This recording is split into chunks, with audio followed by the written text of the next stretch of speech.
ngobrol ringan sambil jalan-jalan bersama Dira dan juga Mbak Ika. Mbak, tadi kan kita udah masak. Ini sekarang kita icip-icip nih masakan yang tadi udah kita masak. Iya, kita icip ya. Iya, ini buat Mbak Ika. Ya, makasih. Iya. Ini sambal bawang ya? Iya, boleh Mbak. Saya kebetulan kurang suka pedes.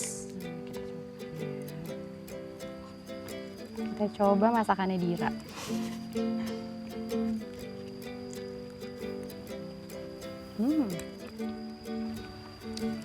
Mbak, tadi kan saya sempat bertanya kasus terumit yang pernah ditangani oleh Rifka Anissa. Boleh ceritakan nggak Mbak? Kalau untuk diceritakan gitu ya, sebenarnya mungkin nggak bisa karena belum ada konsen gitu. Jadi untuk kasus-kasus korban itu sifatnya privacy, bisa jika ada konsen dari korban. Mungkin bisa saya jelaskan secara dinamika psikologisnya kali ya, Mbak Dira. Jadi gini, biasanya korban KDRT itu secara psikologis nanti itu akan mengalami kegundahan, kegelisahan ketika dia mendapatkan kekerasan. Iya. Tuh. Kenapa kayak gitu kan? Jadi dia tuh maju mundur gitu kan untuk ini saya laporkan nggak ya? Atau saya cari bantuan nggak ya? Kayak gitu kan. Kenapa? Karena pola itu tuh udah terbentuk sekian tahun, pola mereka tuh udah terbentuk. Misalnya suami itu selama bertahun-tahun tuh sebagai sosok pengambil keputusan kayak gitu di keluarga. Nah jadi ketika istri ini mengalami kekerasan, dia jadi nggak percaya diri untuk memutuskan. Aku harus gimana nih dengan kasusku kayak gini, kayak gitu. Nah itu sih jadi yang mungkin kalau kita bisa berkaca di kasusnya Lesti atau siapapun itu biasanya ketika korban itu berani lapor tuh biasanya sudah mengalami kekerasan berkali-kali gitu. Jadi biasanya kalau kekerasan pertama itu jarang sekali yang akhirnya melapor. Seperti itu juga yang terjadi di Rifka Anissa. Biasanya korban itu datang yang kekerasan fisik tuh udah bonyok-bonyok kayak gitu ya. Kayak gitu. Itu baru datang melapor kayak gitu. Terus selain secara mental tadi ya, Dir, itu juga ini kita temui gitu. Seringkali korban itu mengalami seperti menurunnya kognisi, bukan bodoh ya maksudnya dalam artian. Jadi misalnya nih ketika sesi konseling hukum gitu, kita kan biasanya menerangkan. Jadi gambaran hukumnya seperti apa, nanti tahapannya seperti apa, dan korban itu bisa datang lagi nggak sekali itu untuk menanyakan hal yang sama. Jadi proses hukumnya gimana ya? Jadi kita kayak kemarin kan udah nanya, sudah diterangkan. Kok berulang-ulang, jadi kelihatan mungkin ya ini juga akibat dari beban gitu ya, beban pikiran yang sudah terlalu penuh kayak gitu. Jadi bikin mereka tuh kelihatan kurang connect gitu loh, secara kognisi kayak gitu. Tapi kan itu mungkin bisa terjadi berkali-kali ya Mbak kekerasannya. Sebenarnya apa sih penyebab orang ini, para pelaku melakukan kekerasan terhadap pasangannya? Yang melatar belakangi atau apa gitu ya. Apa namanya, mungkin faktor-faktor pemicu nih biasanya. Itu ada banyak. Salah beberapa diantaranya itu soal karakter atau sifat. Jadi pelaku ini punya karakter yang memang emosional seperti itu. Jadi ketika terjadi konflik dia biasa ya emosi dan melakukan kekerasan gitu. Nah ini juga saya jadi inget Rifka itu pernah membuat penelitian itu di Jogja, Purworejo sama Papua. Jadi kurang lebih hasilnya anak laki-laki yang besar di keluarga yang orang tuanya atau ayahnya melakukan KDRT, itu ketika dia besar itu cenderung akan melakukan KDRT juga. Kenapa?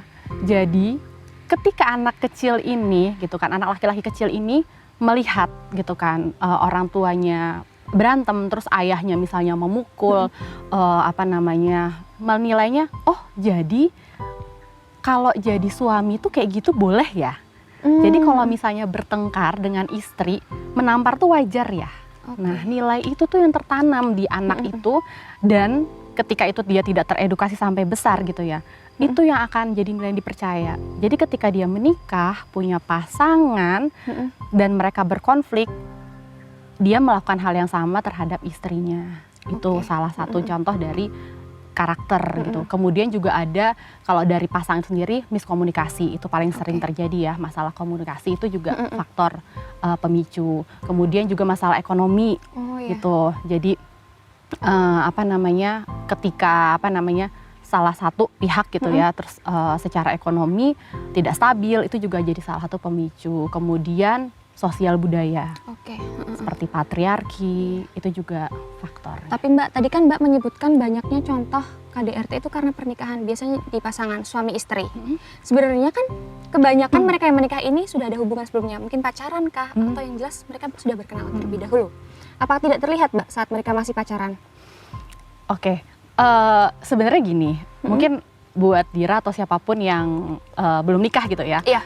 Sebenarnya ketika hubungan sebelum pernikahan gitu ya, ketika pacaran kalian berrelasi, itu sudah bisa melihat, setidaknya menjadi gambaran sedikit seperti apa nih pasangan ini nanti ketika pernikahan. Contohnya seperti ini. Misalnya, ketika kamu pacaran, pasti kan kadang kita juga ada terjadi konflik. Iya. Itu kita lihat, berkonfliknya itu ada kekerasan nggak? Kayak gitu. Maksudnya ketika kalian berantem gitu tuh muncul nggak nih kekerasan fisik kayak gitu kan? Atau juga mungkin juga psikis ada nggak? Nah sebenarnya itu tuh akan menjadi gambaran ketika berumah tangga. Karena kan kita sering dengar ya bahwa yang kita lihat dari pasangan kita ketika pacaran itu hanya sekian persen sedikit dari yang nanti akan kita temui ketika pernikahan. Nah, jadi ketika kamu melihat pasanganmu itu manipulatif kayak gitu, terus juga tadi ketika konflik juga ada kekerasan, itu sebenarnya juga gambaran bahwa nanti ketika pernikahan kemungkinan besar hubungannya ya akan berujung ke KDRT juga ketika tidak ada penanganan sebelumnya kayak gitu sih. Jadi jadi red flag lah harusnya. Kan Mbak udah menjelaskan nih barusan red flag. Mungkin ada orangnya manipulatif. Sebenarnya apa sih jenis kekerasan itu Mbak? Oke. Apa aja? Jenis kekerasan ya. Jadi kita tuh udah ada undang-undang loh sebenarnya ya secara khusus, ini kita juga harus syukuri yang mengatur tentang KDRT. Jadi Undang-Undang Perlindungan atau Undang-Undang PKDRT nomor 23 tahun 2004. Oke. Nah di situ di dalam pasalnya itu udah cukup jelas tuh menjelaskan apa aja sih bentuk-bentuk dari KDRT gitu. Jadi ada 4 kalau di sana. Yang pertama itu KDRT psikologis. Bentuknya seperti apa? Caci maki. Gitu kan. Jadi misalnya menjelek-menjelekan. Misalnya suami bilang, dasar kamu nggak berguna sebagai istri. Nah itu sebenarnya udah kekerasan psikologis. Lebih lanjut contoh lainnya kekerasan psikologis tuh selingkuh. Itu juga bagian dari kekerasan psikologis. Karena apa? Ketika kita diselingkuh itu kan kita tidak tersakiti secara fisik ya. Tapi emosional, psikologis kita kan diaduk-aduk kayak gitu. Nah itu. Terus bentuk yang kedua itu kekerasan fisik. Bentuknya ya dipukul, ditampar, ditendang, dicekek gitu ya. Bahkan disiram air panas kayak gitu. Kemudian yang ketiga itu ada kekerasan seksual yang kita sering kenal juga dengan marital rape. Jadi perkosaan dalam pernikahan kayak gitu. Terus yang keempat itu kekerasan ekonomi. Jadi diabaikan, ditelantarkan, tidak dinafkahi sekian waktu kayak gitu. Nah kalau di Rifka itu ada tambahan satu, di luar 4 bentuk itu kita ada kekerasan sosial. Jadi di mana pasangan kita itu melakukan tindakan seperti mencaci maki di depan umum. Gitu kan. Jadi kalau tadi konteksnya berdua, yang ini secara sosial tuh di depan umum dijelek-jelekan kayak gitu, itu masuknya ke ranah jadi kekerasan banyak sekali sosial. Ya Mbak jenisnya. Semakin menarik obrolan kita, dan Mbak kayaknya ada spot menarik di sana di depan tenda, kayaknya lebih menyenangkan kalau kita lesehan. Boleh kita pindah coba ke sana ya. Tetap di Piknik, ngobrol dengan sambil jalan-jalan.